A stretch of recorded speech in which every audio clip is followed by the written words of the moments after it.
Eh bien bonjour les amis et bienvenue dans les chroniques du Sherpa. Nous voici maintenant en 2026 pour continuer de progresser pas à pas vers le sommet situé à 17 000 pieds armé de notre piolet et de notre masque à oxygène. Avec 100 épisodes dans les crampons, nous poursuivons lentement notre longue ascension avec nos analyses de 2023 jusqu'en 2025 au travers de nombreux sujets clivants édités en podcast par une très belle cordée d'âmes éveillées.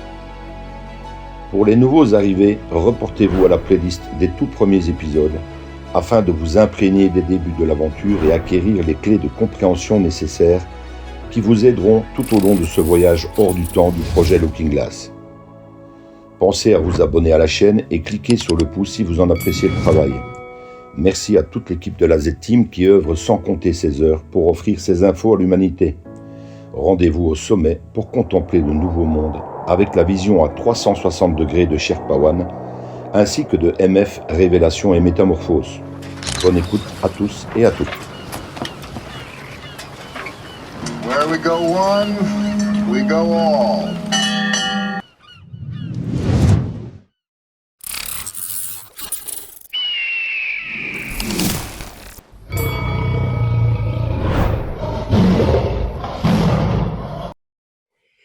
Analyse du 23 septembre 2021 par Thierry Pirlot, Sherpa One. Sherpa 100% Cossette. De tous les alerteurs de la toile, c'est Alexis Cossette que je suis depuis 2018 et c'est grâce à lui que j'ai pu comprendre qui est réellement Trump en découvrant sa série Les Trumpologies 101 à 105. Beaucoup de complotistes de la 13e heure sont en adoration devant l'oncle Donald mais n'ont jamais fait réellement d'efforts pour le connaître, ni pour comprendre sa mission. C'est pourquoi, pour être en phase avec Alexis Cossette, il faut comprendre le scénario de l'histoire. Je m'explique.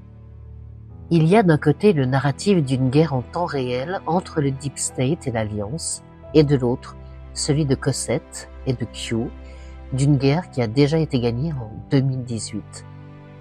Nous sommes dans un grand film. Ce détail est d'une importance capitale pour la compréhension des événements présents et futurs, ainsi que pour celle du décryptage des révélations en cours depuis janvier 2021. En effet, même si une myriade de révélations a déjà eu lieu depuis 2016, il faut comprendre que de janvier 2021 à juin 2021, nous étions dans l'opération Greenlight, divulguant des dizaines, voire des centaines d'informations et de révélations seulement accessibles aux réveillés. C'est le cas par exemple de la mascarade lors de la montée sur le trône de Biden, de l'infiltration gauchiste du Capitole, de la Maison Blanche se retrouvant vide, des mails de Fauci, etc.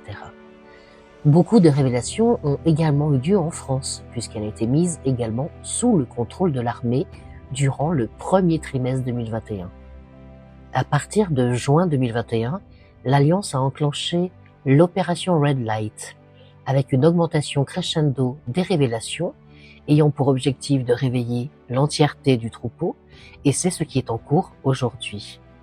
Nous entrons bientôt dans Octobre Rouge, que la plupart, moi-même y compris, voyaient déjà arriver en octobre 2020.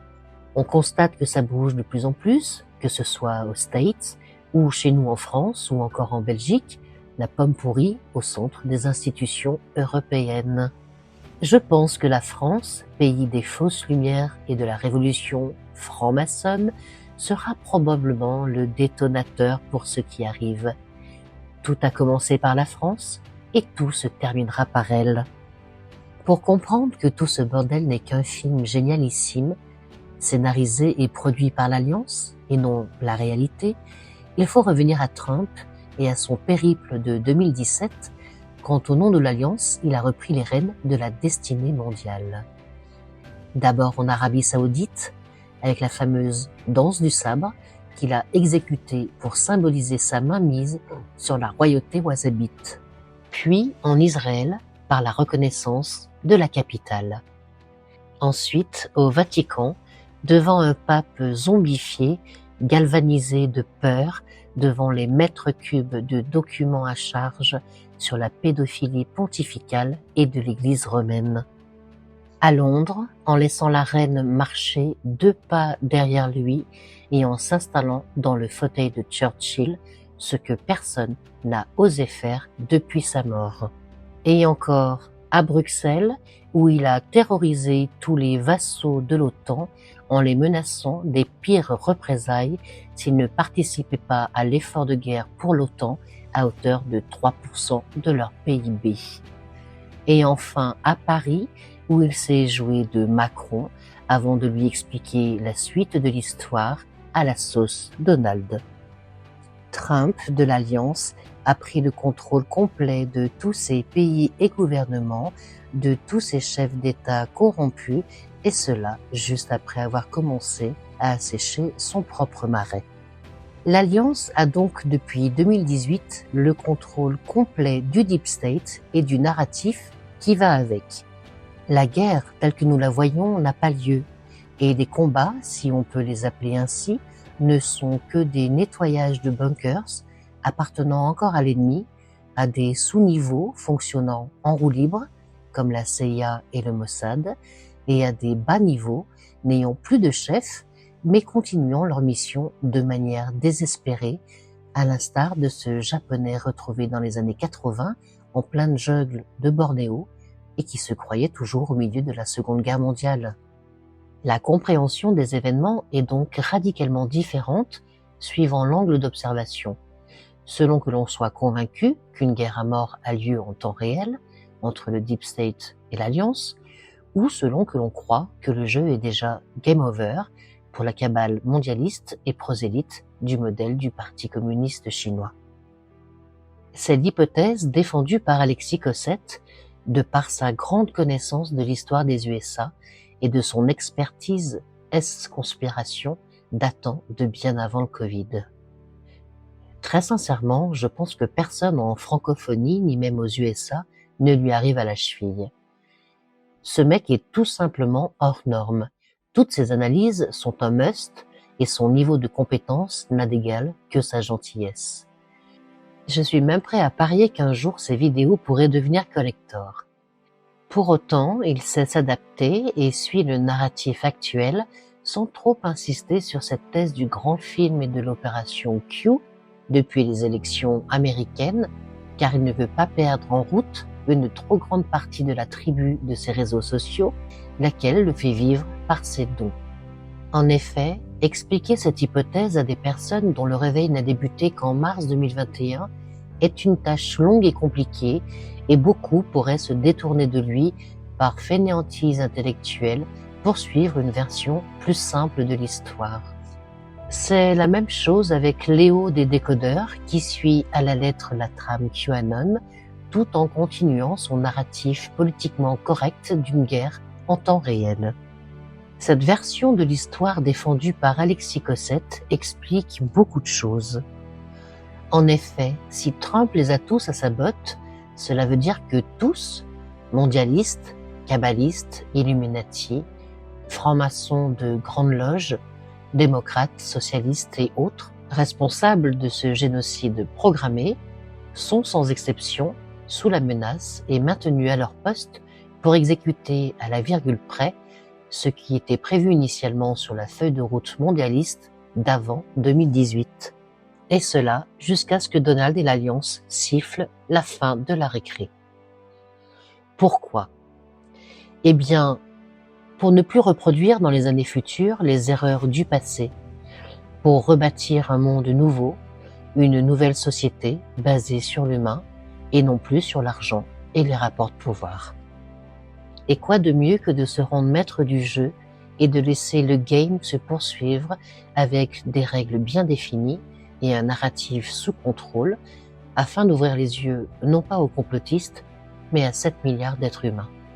Pour ce faire, et vu que 90% du troupeau en est réduit à accepter de se faire picouser pour partir en vacances, l'Alliance a probablement l'intention de laisser se dérouler le narratif jusqu'au réveil complet, c'est-à-dire au constat du frigo vide, du blackout et de la déroute du modèle actuel, avant d'intervenir pour arrêter les frais. Ce que traduit l'expression de Naomi Klein, choc et effroi, ou celle de Q avec la somme de toutes les peurs. Deux formulations qui, si elles se concrétisent, seront à même de réveiller le révolutionnaire qui sommeille en chaque Gaulois réfractaire, Belge y compris. C'est la version des faits que j'ai comprise et qui me parle le plus, mais je ne l'impose en aucune manière. Dès lors, on comprend mieux l'histoire de la déclaration de Macron bis du 12 juillet dans les palais éphémères, en lieu et place de l'Élysée, si ce dernier est mort ou du moins sous contrôle avec un pistolet sur la tempe. Idem pour Biden et sa clique, pour Netanyahou, la Merkel, la reine d'Angleterre, l'antipape François, etc. D'ailleurs, c'est un peu la même chose avec l'histoire du retrait de l'armée à Kaboul. Il faut savoir que ce retrait était prévu pour le 11 septembre 2021.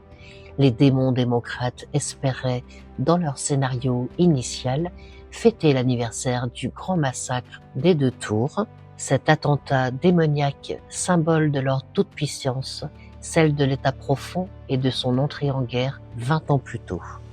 Mais comme pour le reste, Trump en a décidé autrement, puisqu'il n'a jamais quitté le pouvoir en réalité et a précipité cette évacuation dès août 2021. J'ai une expérience militaire et je ne peux pas imaginer une seconde que l'une des plus grandes puissances du monde puisse se barrer de Kaboul, militaire en premier, en laissant derrière eux des familles entières d'Américains, de traducteurs, de logisticiens, etc. Impossible également pour moi de concevoir qu'ils puissent laisser derrière eux, pour 17 milliards d'équipements hautement stratégiques, sans les avoir détruits avant, avec de l'explosif C4 ou de la nanothermite. Notez bien le 17. Sauf, bien sûr, si tout cela avait pour but de faire place nette à des éléments militarisés de l'Alliance, soit des contractuels, soit une partie de l'armée régulière américaine, afin de neutraliser le fils du général Massoud et sa clique, qui, contrairement à son père, le lion du Panjshir, travaille également pour la CIA et donc le Deep State. Général Massoud assassiné, faut-il le rappeler, le 9 septembre 2001, soit 2 jours avant la grande excuse du 11 septembre pour les ricains d'investir l'Afghanistan, chose impossible avec un tel seigneur de la guerre dans les montagnes. Le général Miley est le responsable de ce fiasco de Kaboul, mais aussi de multiples faits de haute trahison envers Donald Trump, son chef à l'époque jusqu'en janvier 2020. On parle ici du général Mark Alexander Miley, chef d'état-major des armées des États-Unis de septembre 2019 à septembre 2023. De plus, ce général est un adepte du pédosatanisme et ses penchants pervers expliquent qu'il soit sous contrôle de l'Alliance, au moins depuis 2018, voire peut-être avant son remplacement par un acteur de crise. En effet, tout ce qui arrive à ce brave et infortuné général n'est que le résultat de ce que l'Alliance lui a laissé faire, car il devait le faire initialement, sauf que ça lui explose aujourd'hui en pleine tronche et de manière intentionnelle, pour participer au grand réveil. Ces échanges de mails avec ce général chinois ne sont pas non plus un hasard. Miley a toujours travaillé pour les démocrates d'avant Trump, mais à cette heure, on peut dire que ses bijoux de famille sont bien coincés dans un étau, tout comme son boss, le pédosénile Biden. Ou devrait-on dire le bidon Biden. Donc, la question n'est pas de savoir si Trump apprécie Miley ou pas, ou même s'il travaille en sous-marin pour Donald, puisque Miley est tout simplement aux ordres de l'Alliance.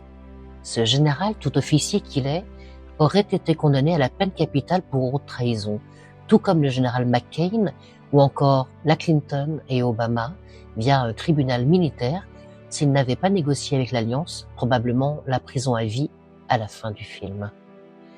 Il faut comprendre que l'Alliance est omniprésente et intervient à plusieurs niveaux. Il y a par exemple cette histoire de sous-marin français avec un contrat de 90 milliards de dollars passé entre des manufacturiers français et des acheteurs australiens pour des sous-marins de type diesel, contrat qui a été rompu par l'Australie sous la pression des USA. Mon analyse est que c'est à nouveau l'Alliance qui est derrière ce chantage, et cela probablement en représailles au rôle joué par la France pour sa contribution au nouvel ordre mondial mort-né, faut-il le rappeler.